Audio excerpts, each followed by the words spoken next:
the mechanism of nucleophilic substitution reaction. And जैसे मैंने पहले बताया कि what is a nucleophilic substitution reaction, which are brought about by the nucleophiles. And obviously, what happens in these reactions? A stronger nucleophile attacks a weaker nucleophile. Is this clear? And most of these reactions are typically, इसमें हमने देखा है, mostly nucleophilic substitution reaction that takes place in presence of hydroxyl ion and alkyl halide, that is RX. Mostly these reactions they take place with alkyl halide. Now hydroxyl ion is a stronger nucleophile, and this hydroxyl ion will attack, obviously this is negative and this is positive, so this will attack the R, that is the alkyl group. And obviously what it becomes? It becomes ROH and X negative.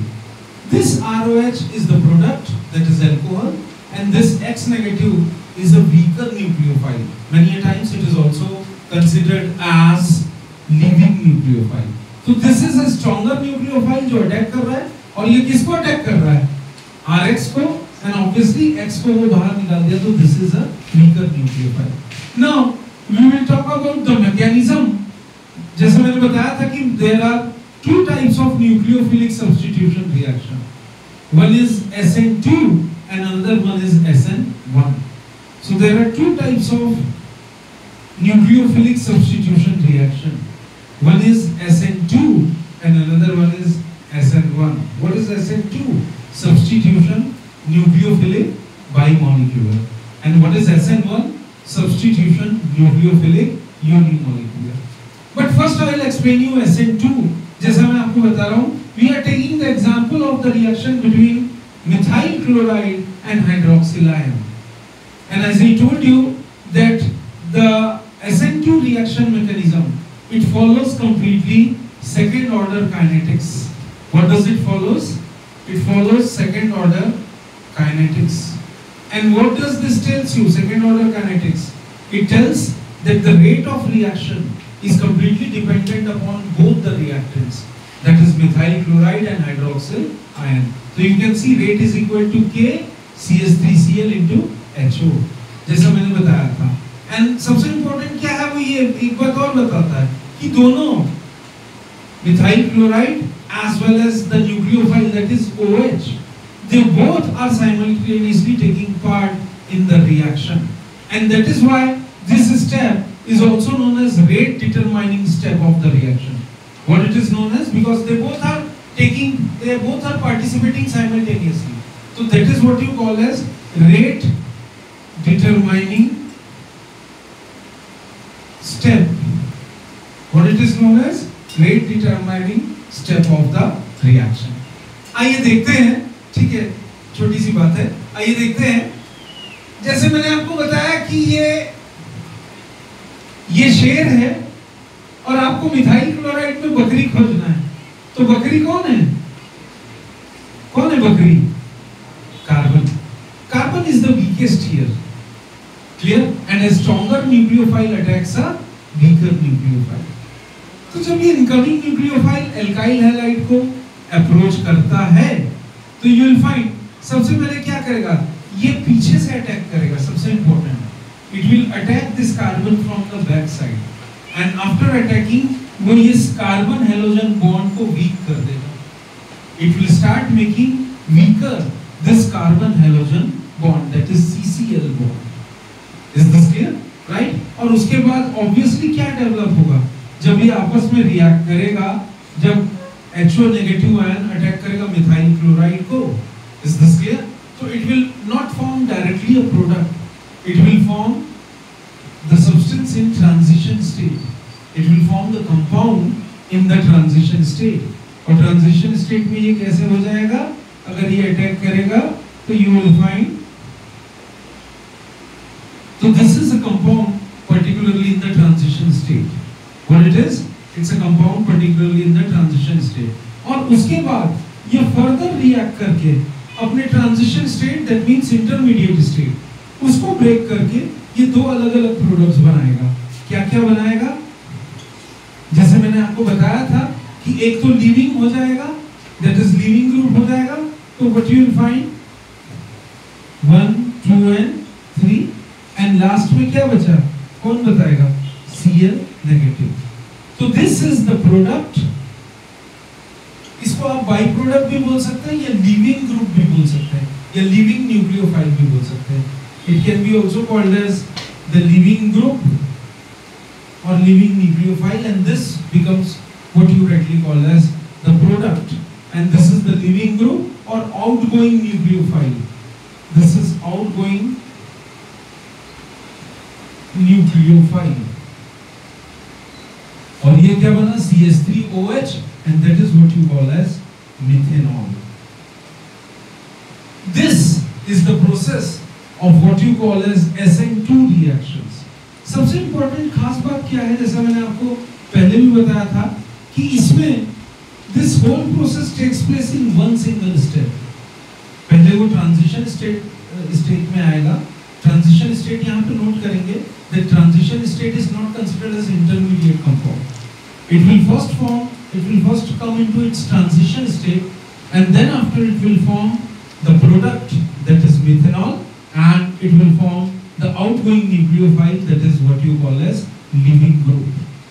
तो ये एक single step में होता है। You must remember, याद रखेंगे that SN2 nucleophilic substitution reaction it occurs in one single step. Is this clear? Right? और transition state किसको बोलते हैं, ध्यान से देखिएगा।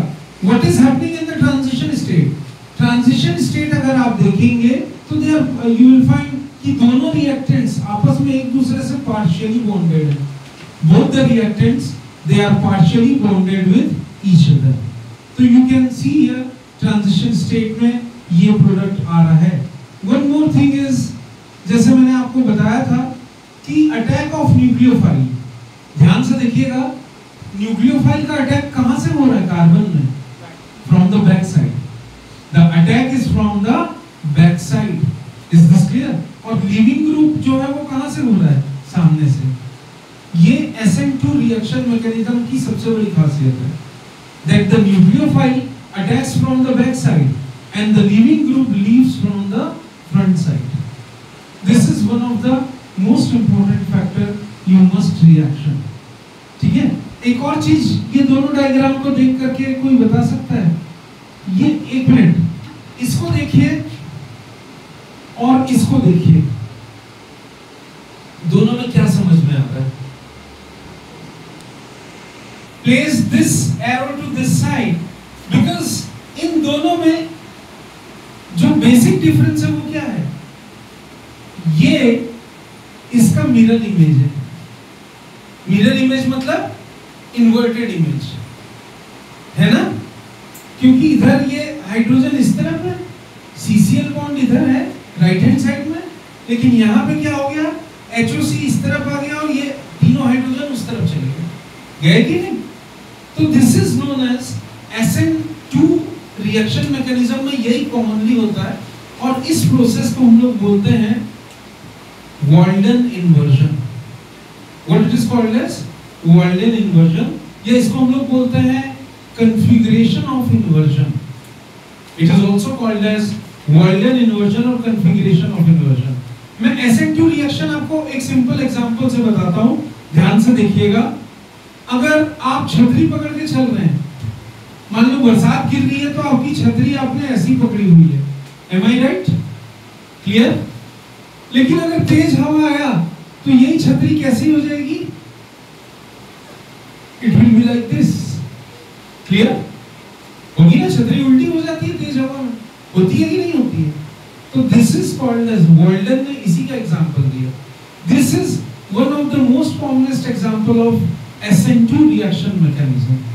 क्लियर, ये देखिए, जैसे ही एक स्ट्रॉन्गर न्यूक्लियोफाइल ने मिथाइल क्लोराइड के कार्बन को अटैक किया तो वो बनाया मिथेनॉल और जस्ट वो उल्टा हो गया, इन्वर्ट हो गया। तो दिस इज वॉल्डन इन्वर्जन और inversion of configuration and this is most common in SN2 reaction, nucleophilic reaction mechanism. This is one of the most common process in nucleophilic substitution reaction. And इसको हम लोग इस तरह के inversion को जो umbrella का मैंने एग्जांपल दिया, इस तरह के इन्वर्जन को हम लोग we very oftenly call it as Walden inversion. What we call it as Walden inversion.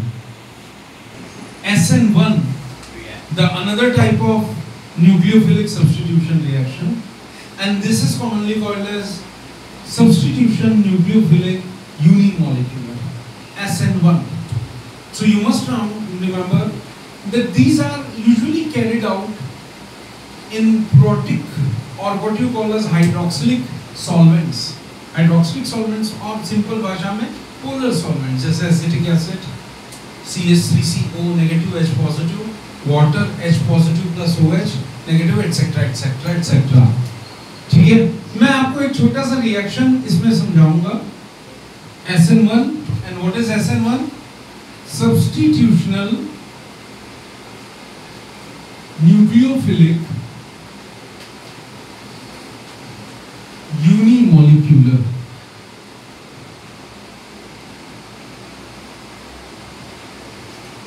So these type of reactions, what they are? Substitutional, nucleophilic and unimolecular. We will see, but before explaining this in detail, let me tell you that these type of reactions, they follow first order kinetics.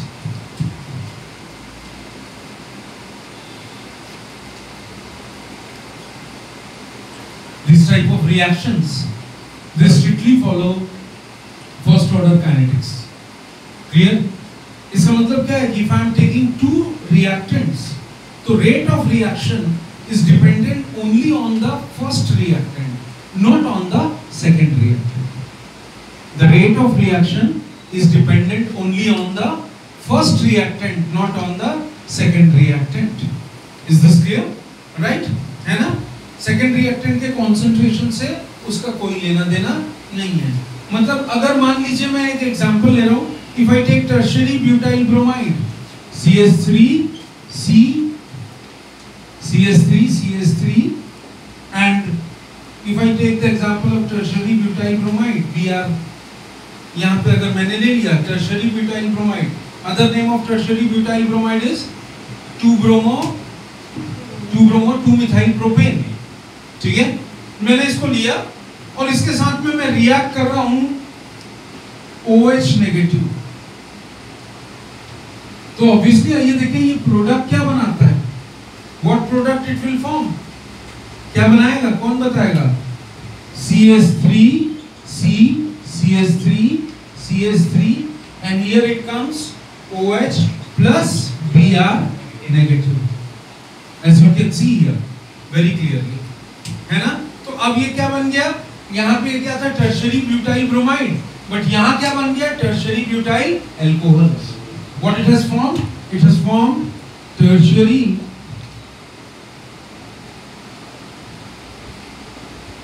butyl alcohol, as you can see, right? है ना. तो अगर इस reaction में देखेंगे तो you must remember as per the rate law, if you'll see, ठीक है, rate law क्या बोलता है, this whole reaction occurs in two steps. This whole reaction it occurs in two steps. Clear? तो आइए जानने की कोशिश करते हैं कि SN1 रिएक्शन का वो टू स्टेप रिएक्शन कौन सा है. A single step of SN1 nucleophilic substitution reaction, or SN1 is substitution nucleophilic unimolecular, but this step or this reaction occurs in two steps. Clear? This reaction occurs in two steps. Step 1 is slow and is reversible, and whenever a reaction is slow and reversible, it is commonly called as rate determining step of the reaction. तो पहला step 1 क्या देखेंगे? What is happening in step 1? जो tertiary butyl bromide था, this one, CH3Br, this tertiary butyl bromide, clear है ना. जैसे मैंने आपको बताया था कि फर्स्ट स्टेप में क्या होता है, इसमें जो आयोनाइजेशन होता है वो स्लो होता है.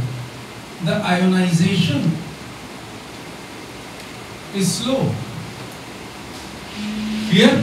और obviously after getting ionized, ये क्या बन जाएगा फर्स्ट स्टेप में? It will become CH3, CH3, CH3 and this will become positive. और Br negative लीव कर जाएगा. तो this has become what? Tertiary butyl carbocation. तो ये क्या बना? This has become tertiary butyl carbocation. As you can see, carbon has acquired a positive charge. Is this clear? And as I told you, this step is slow and it is reversible, and that is why it is called as rate determining step of the reaction. अब second step में इसी के देखते हैं. Let us see what happens in the second step of the reaction. This was the step 1. Second step में हम लोग देखेंगे. You will find the second step में जो कार्बोकेटायन है, it is a reactive chemical species because carb cation बोल रहा हूँ मैं उसको. So it is a reactive chemical species. So let us see this tertiary butyl carbocation 1, 2 and 3, and this one is positive. Tertiary butyl carbocation. इसके ऊपर में अगर आप देखेंगे, it is attacked by nucleophile. It is attacked by OH is the nucleophile. Now concentrate everyone here. This OH is the nucleophile. अब ये पीछे से अटैक नहीं करेगा. SN2 में हमने क्या देखा था? पीछे से अटैक कर रहा है. और ये SN1 में ये कार्बन को अटैक कहां से करेगा? सामने से. Clear? It is attacking carbon from the front. Is this clear? Right? है ना? And you will find कि ये अटैक करने के बाद it is a fast reaction. जैसा मैंने आपको पहले ही बताया था that this step is fast. And क्योंकि fast है, तो it does not affect the rate of the reaction. It does not affect the rate of the reaction. और finally अब ये बनाएगा substitution product. And what is that substitution product? अगर ये इसके साथ में अटैक कर लिया तो as you can see, this is finally the substitution product, and that it becomes tertiary butyl alcohol. What it forms? It finally forms tertiary butyl alcohol. So this whole, which I had explained you, is the mechanism of SN1 and SN2 nucleophilic substitution reaction.